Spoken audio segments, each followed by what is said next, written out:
Good wishes to the students of BCom pass 6th same government college sector 9 Gurugram.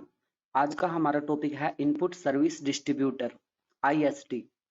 ये input tax credit chapter का last topic है, तो इसी topic के साथ ये चैप्टर खत्म हो जाएगा। Let us discuss input service distributor.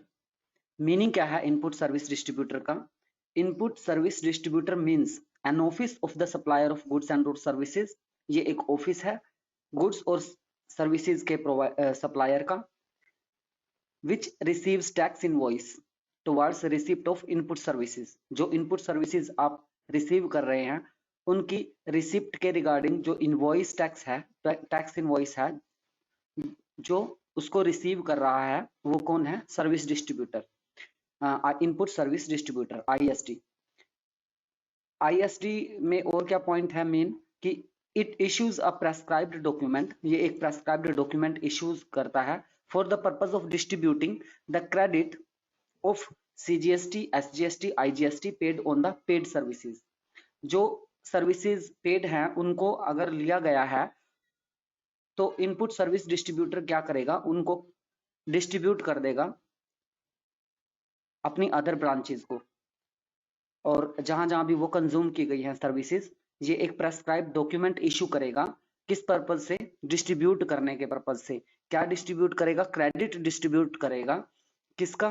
जो सर्विसेज परचेज की गई हैं, जो सर्विसेज जिन सर्विसेज के लिए पे किया गया है, क्या CGST, SGST, IGST जो भी पे किया गया है वो फर्दर जिन ब्रांचेज में कंज्यूम किया गया है या हेड ऑफिस में या जहां भी, उसके रिगार्डिंग जो है वो डॉक्यूमेंट प्रेस्क्राइब करेगा to a supplier of taxable goods and or services having the same PAN, to a supplier of taxable goods and or services।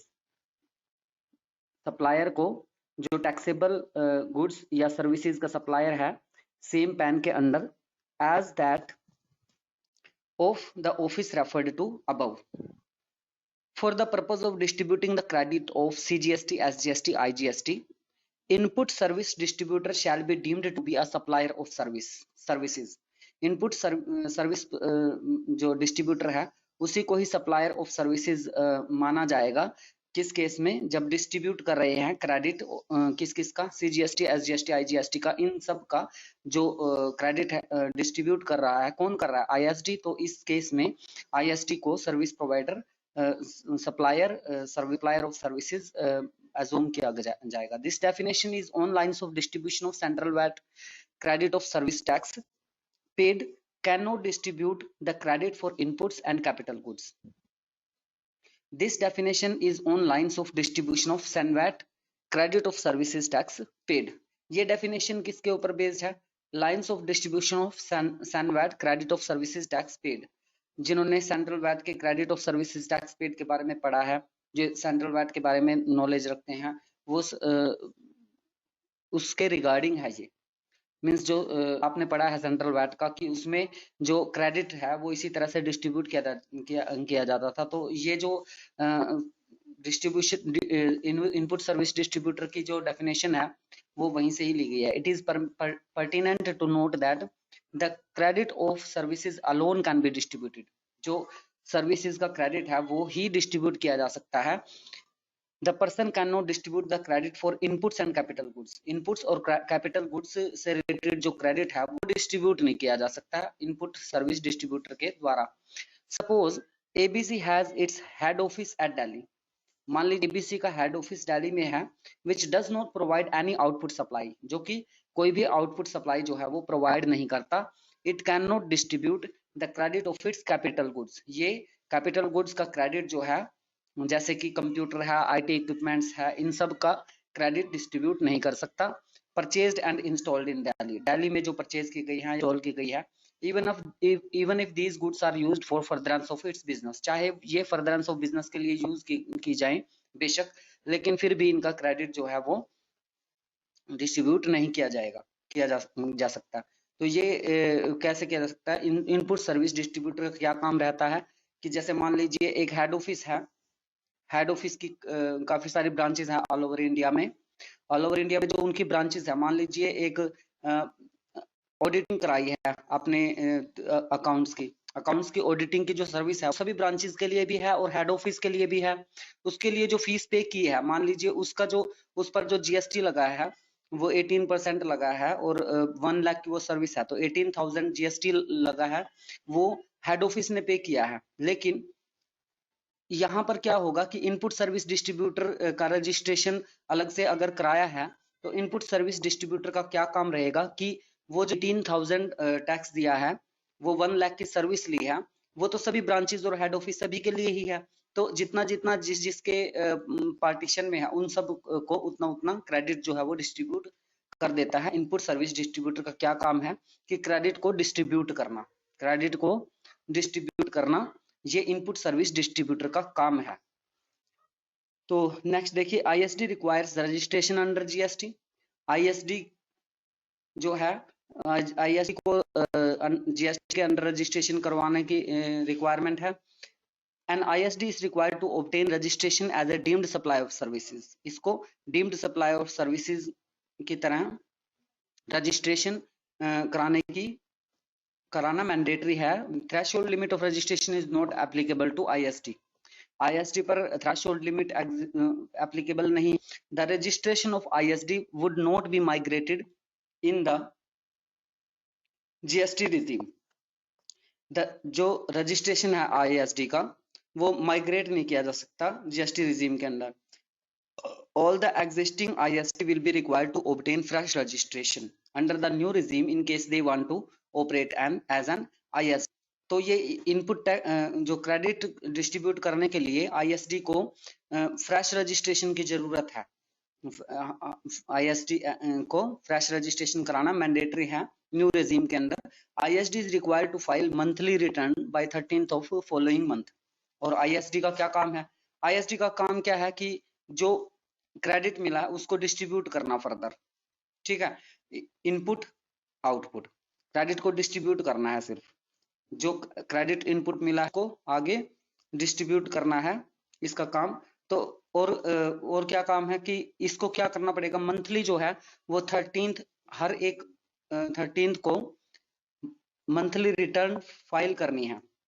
ISD को मंथली रिटर्न जो है 13th को, जैसे मान लीजिए 31 जनवरी तक का जो ट्रांजैक्शन जो क्रेडिट डिस्ट्रीब्यूशन है उसकी जो रिटर्न फाइल करेंगे वो 13 जनवरी तक की, तो 13 फरवरी को, ठीक है, 13 फरवरी को या 28 फरवरी तक की रिटर्न्स का फाइल करनी है आईएसडी को 13 मार्च तक, ठीक है। तो नेक्स्ट मंथ की 13 तक रिटर्न फाइल करना उसके लिए मैंडेटरी है।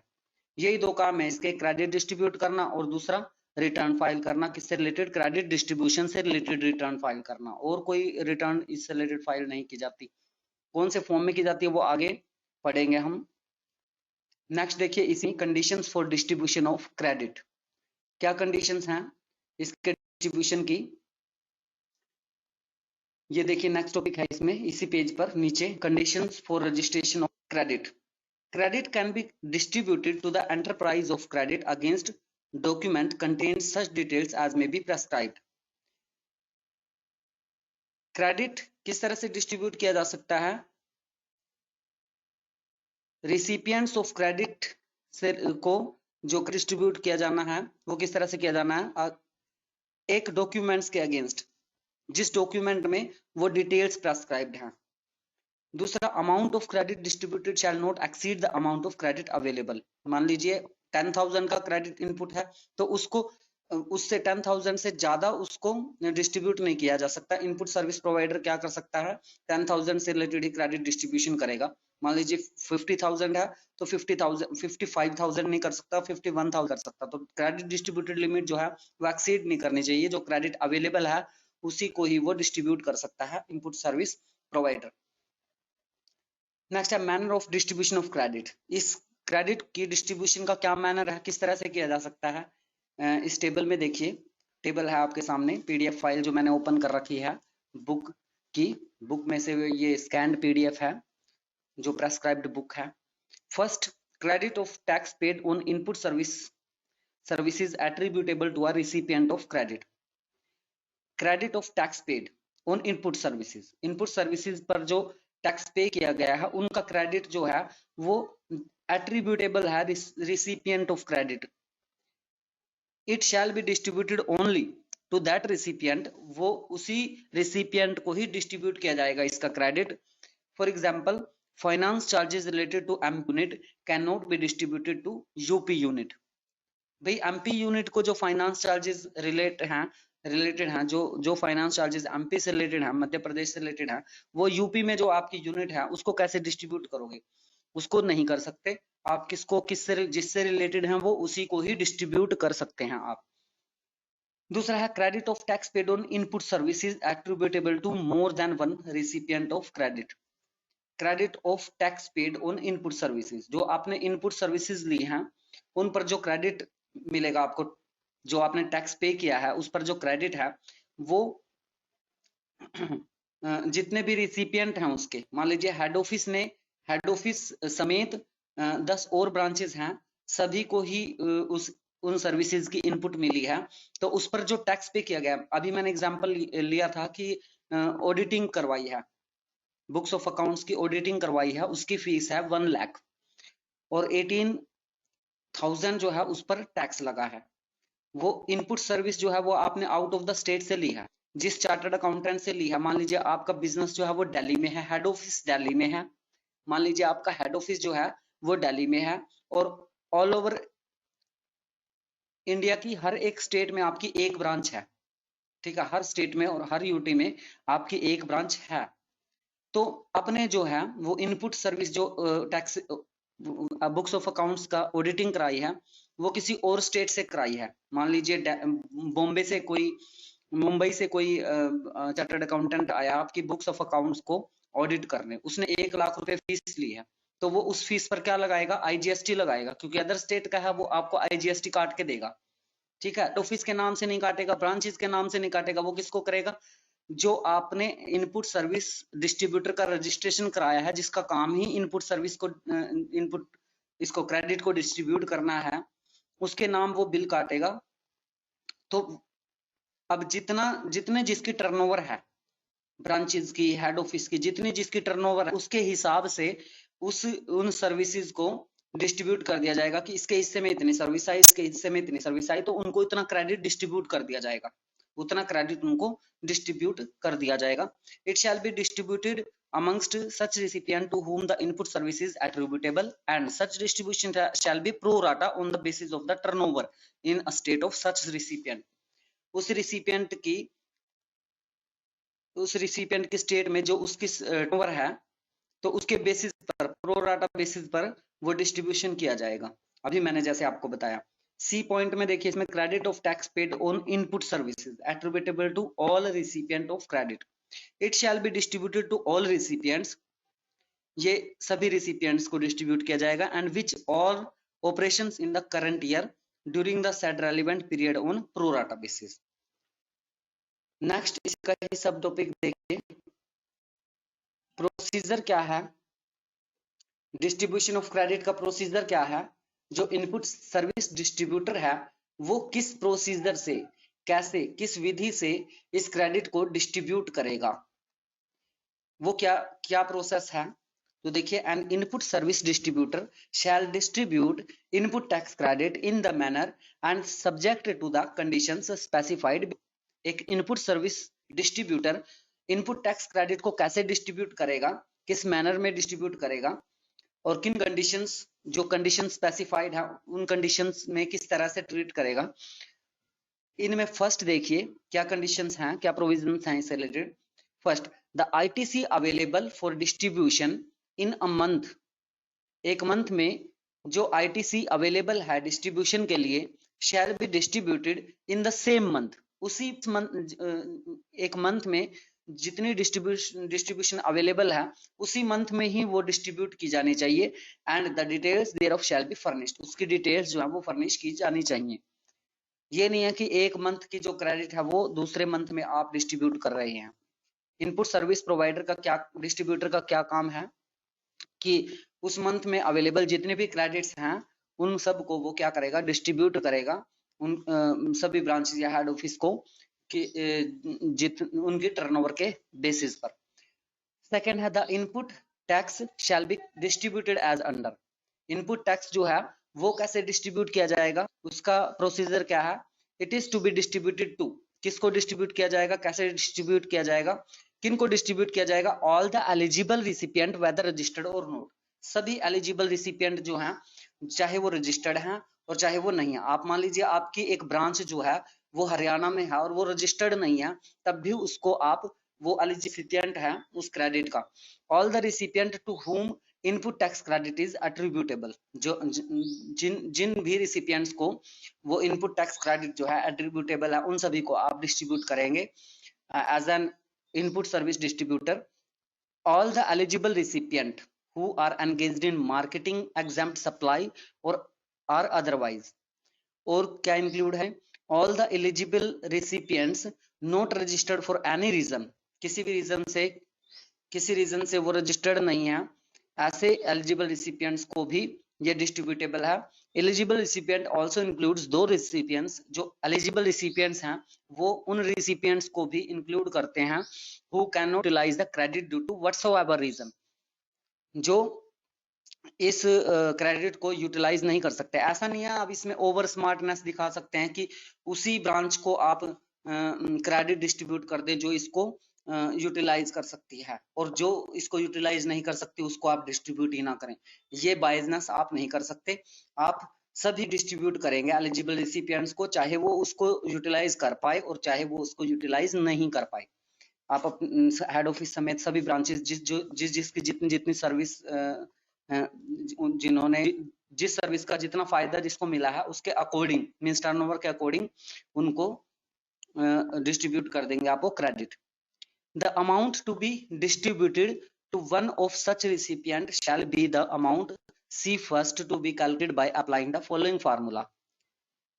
किस फॉर्मूला से ये कैलकुलेट करेंगे आप, ये अमाउंट जो डिस्ट्रीब्यूट करना है आपने, the amount to be distributed to one of such recipient, एक रिसिपिएंट जो कि R1 है उसको जो अमाउंट डिस्ट्रीब्यूट करेंगे आप, C1 अमाउंट है, मान लीजिए C1 अमाउंट है, C1 को कैसे कैलकुलेट करोगे, C1 क्या है, अमाउंट है जो कि रिसिपिएंट को एज ए क्रेडिट आप डिस्ट्रीब्यूट कर रहे हैं, उसके हिस्से का जो क्रेडिट है उसको आप दे रहे हैं, तो उसके हिस्से का क्रेडिट जो है ये निकालेंगे कैसे, फाइंड आउट कैसे करेंगे।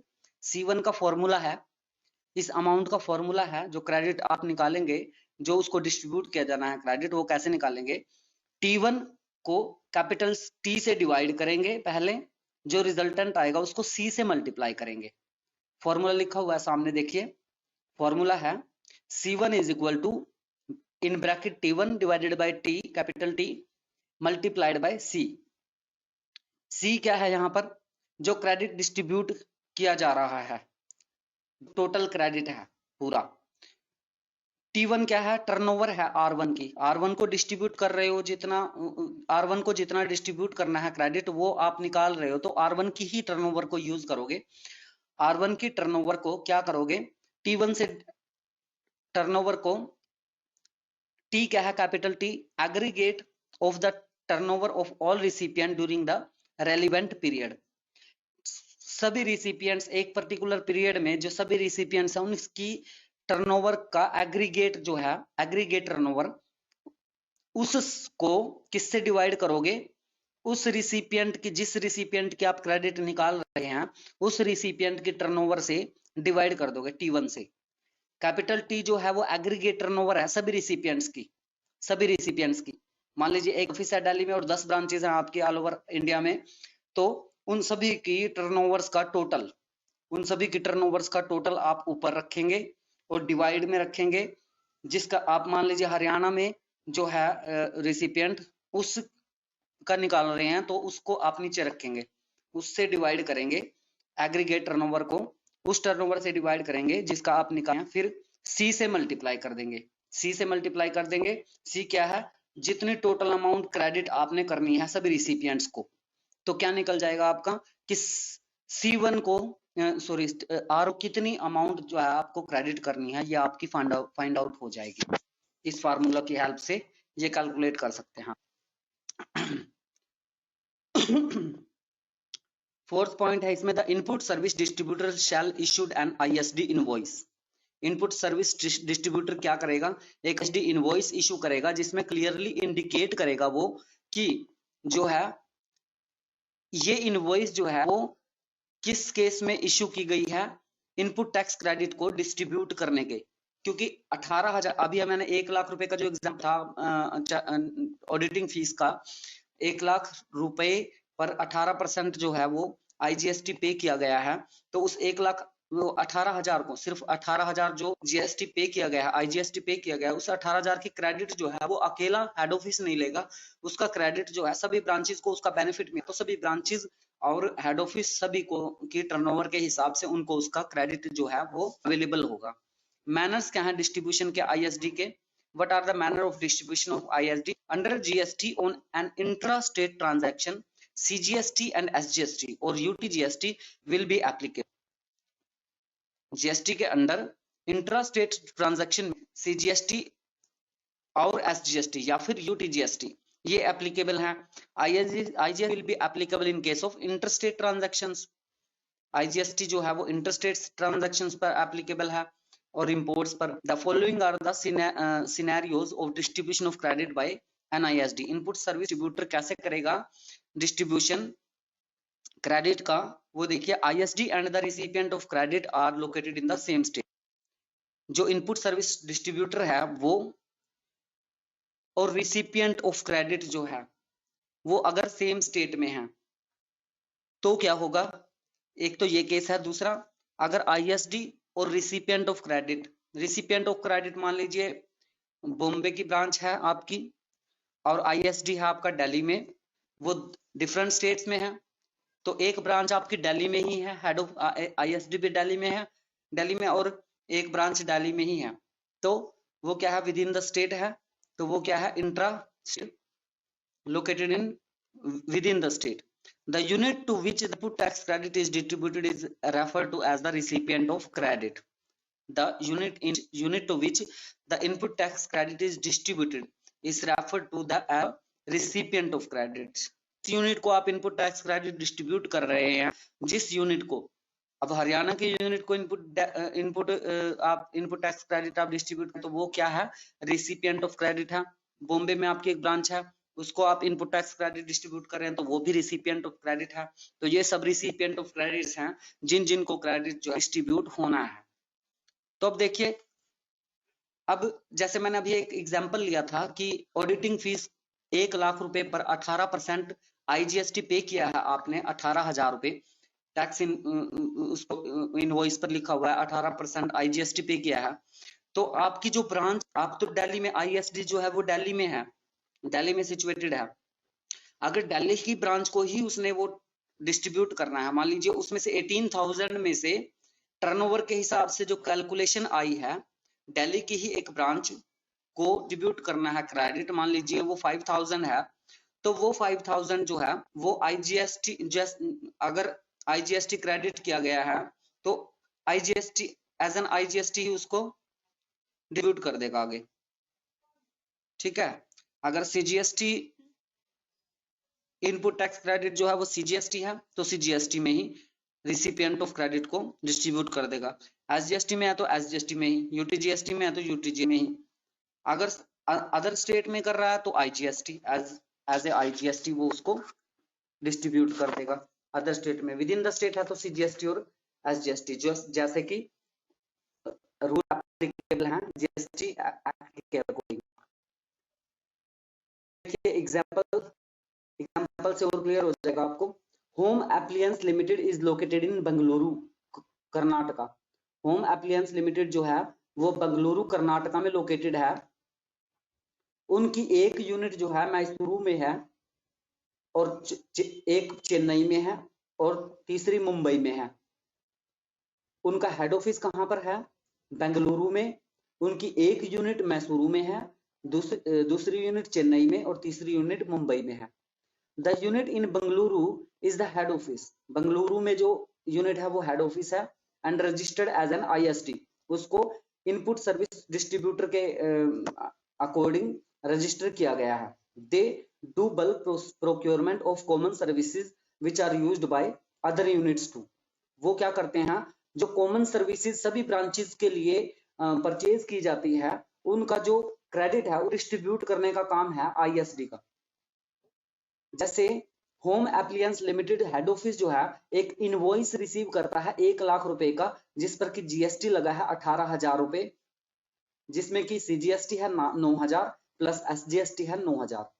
तो ये हैं एडवर्टाइजमेंट के एक्सपेंसेस, एडवर्टाइजमेंट सर्विसेज ली हैं। और एडवर्टाइजमेंट का फायदा क्या सिर्फ हेड ऑफिस को होगा, उसकी जो ब्रांचेस मैसूरू, चेन्नई, मुंबई इन सब में है उनको भी एडवर्टाइजमेंट का फायदा होगा। तो उनको उस सर्विस जो सर्विस प्रोवाइड की गई है मैसूर यूनिट के लिए, चेन्नई यूनिट के लिए, मुंबई यूनिट के लिए, उनको क्रेडिट डिस्ट्रीब्यूट किया जाएगा। ठीक है, तो जिस हिसाब से जितने उनके टर्नओवर है उसके हिसाब से receipt of credit and ISD are located in the different states. अगर रिसिपिएंट जो है वो डिफरेंट स्टेट में है, आईएसडी और रिसेंट जो है वो अलग अलग स्टेट में है, तब क्या होगा, तब आईजीएसटी ही एज एन आईजीएसटी ही वो क्रेडिट को डिस्ट्रीब्यूट कर देगा। चाहे इनपुट जो है वो आईजीएसटी, सीजीएसटी, एसजीएसटी, यूटीजीएसटी में से कुछ भी हो, लेकिन वो अदर स्टेट में उसको डिस्ट्रीब्यूट कर रहा है क्रेडिट को, तो क्या यूज करेगा, क्योंकि अदर स्टेट में है तो आईजीएसटी, आपने जीएसटी लॉ में पढ़ा ही हुआ है कि इंट्रा स्टेट ट्रांजैक्शंस पर क्या लगेगा, सीजीएसटी प्लस एसजीएसटी, और इंटर स्टेट पर क्या लगेगा, आईजीएसटी। तो एज एन आईजीएसटी वो उस क्रेडिट को डिस्ट्रीब्यूट कर देगा। एग्जाम्पल है इसका, जैसे होम एप्लियंस लिमिटेड एक इनवॉइस रिसीव करती है 1 लाख रुपए का, जिस पर की जीएसटी है 18,000 रुपए, 9,000 जिसमें की जीएसटी है और एसजीएसटी है 9,000 रुपए। एडवर्टाइजमेंट रीडिंग है ये भी, ठीक है। और चेन्नई यूनिट की के लिए है, तो चेन्नई यूनिट को क्रेडिट कैसे ट्रांसफर किया जाएगा, जो सीजीएसटी और एसजीएसटी 9,000 रुपए, क्योंकि वो तो इंटर स्टेट सप्लाई के आईएसडी जो आईएसटी है वो उसी स्टेट में है जहां से सर्विस ली गई है, इसलिए वहां पर सीजीएसटी एसजीएसटी एप्लीकेबल हो गया। लेकिन ये क्रेडिट आईएसडी तो क्रेडिट को ट्रांसफर कर रहा है कहां पर, चेन्नई में। चेन्नई अलग स्टेट है, अलग स्टेट में है, तो फिर क्या करेंगे, एज एन आईजीएसटी इस इनपुट को, इस क्रेडिट को डिस्ट्रीब्यूट कर देंगे। आईएसडी क्या करेगा कि इसको आईजीएसटी डिस्ट्रीब्यूट कर देगा। तो रिटर्न कैसे फिल करेंगे अंडर जीएसटी, कौन करेगा, आईएसडी। अभी मैंने बताया था कि हर एक मंथ, नेक्स्ट मंथ की 13th को, succeeding 13th of every month क्या करेगा, मंथली रिटर्न भरेंगे, जिसका की फॉर्म क्या है, 6 जीएसटीआर 6। इसमें क्या करेगा वो कि डिटेल्स फर्निश करता है इनपुट क्रेडिट डिस्ट्रीब्यूटेड से रिलेटेड, इनपुट क्रेडिट डिस्ट्रीब्यूटेड से रिलेटेड कि कितना क्रेडिट जो है वो डिस्ट्रीब्यूट किया गया है। और एक और फॉर्म भरा जाएगा उसके द्वारा, जीएसटीआर 6A में भरा जाएगा, लेकिन ये 11 तारीख तक भरना होता है, नेक्स्ट मंथ की 11 तारीख तक जीएसटीआर 6A भरना है, जिसमें कि क्या करेगा, details of inward supplies made available to the ISD on the basis of form GSTR 1। Inward supply से रिलेटेड डिटेल्स जो हैं वो अवेलेबल कराती हैं आईएसडी को on the basis of form GSTR 1। GSTR 1 के बेसिस पर, जो जीएसटीआर 1 फाइल करते हैं उसके बेसिस पर इनवर्ड सप्लाई से रिलेटेड डिटेल्स जो हैं वो अवेलेबल हो जाती हैं आईएसडी को। तो आईएसडी उसके हिसाब से फर्दर जो है क्रेडिट डिस्ट्रीब्यूट कर देता है रेसिपिएंट्स ऑफ सर्विसेज को, फर्निश्ड बाय द सप्लायर। तो ये है आपका रिटर्न फॉर्म जो जीएसटी के अंडर आईएसडी को फिल करने होते, फाइल करने होते हैं। ये इस चैप्टर का लास्ट टॉपिक था आपका। इसमें कुछ क्वेश्चंस है, long answer type, short answer type और ऑब्जेक्टिव टाइप क्वेश्चंस। इस पूरे चैप्टर को पढ़कर आप इनको प्रिपेयर कर लेंगे। और इसी के साथ ही आपका इनपुट टैक्स क्रेडिट जो चैप्टर है वो खत्म हो जाता है। नेक्स्ट चैप्टर नेक्स्ट क्लास में हम पढ़ेंगे। नेक्स्ट चैप्टर है आपका composition scheme and reverse charge mechanism. Thank you class.